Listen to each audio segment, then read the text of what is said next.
So then we did tissue. The first set of oysters we did when we reported, and all of these reports are on the Lean website, leanweb.org. We had a lot of pushback from the oyster industry and a lot from the federal and state agencies.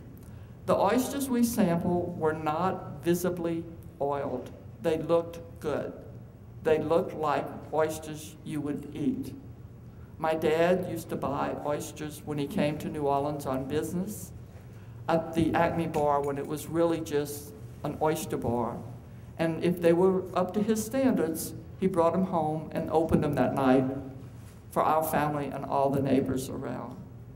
And the oysters we collected and analyzed, there was up to 8,000 to 12,000 milligrams per kilogram, part per million, oil range organics. And again, these were not visibly oiled oysters. Had the alkylated PAHs, fluoranthrene, naphthalene, and the others you see here. Known and suspected to cause cancer. Then we looked at blue crabs, up to 2,000 to 3,000 milligrams per kilogram oil range organics, and then alkylated PAHs. And I want you to remember these oil range organic numbers when I talk to you about what the Food and Drug Administration has done in just a minute. We did shrimp, 8,000 milligrams per kilogram oil range organic, and the alkylated PAHs. Next. Then we did mussel, almost 7,000 milligrams per kilogram oil range organics, and alkylated PAHs. And finfish, up to 21,000 oil range organics. Remember, none of these samples looked visibly oiled. So Dr. Jane Lubchenco, who is the administrator of NOAA, on September 15th had a press conference. And she stated over and over and over again at that press conference, seafood is free of contamination in Louisiana. Standing behind her at the press conference was the seafood industry of Louisiana. So I looked at the data that NOAA and the other federal agencies had accumulated. 43% of the oyster sample contained the polynuclear aromatic hydrocarbons. 24% of all the seafood sampled through August 26 contained the PAHs. And she's saying seafood is free of contamination. Now the levels were below the levels that FDA established as safe. However, they were contaminants.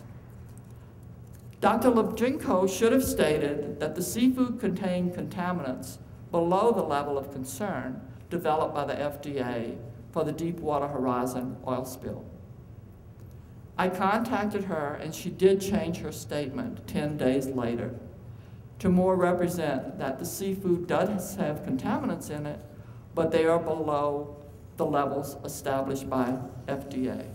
So let's look at those levels by FDA. They began testing seafood with the sensory or smell tests. Remember all those pictures on TV? And if they smell bad, then they did the analysis. They established levels of concern for the PAHs in shrimp, crabs, oysters, and finfish. The levels of concern were elevated above what normal FDA and EPA levels of concern for seafood. Here's the list. Remember, those were on the previous slides. Next. So the FDA stated when they established that list and those levels of concern, we have developed specific PAH seafood levels of concern for the unprecedented Deepwater Horizon oil spill event and will not necessarily be applicable after all fisheries are reopened for safe harvest. The FDA levels of concern were based on consumption rates that were way below what people on the Gulf Coast consume. 4 jumbo shrimp per week How many of you eat 4 jumbo shrimp at a serving?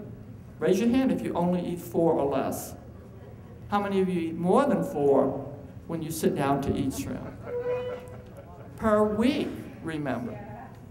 Thus, the levels of concern were based on criteria that wasn't appropriate for the population that they were applying those levels to.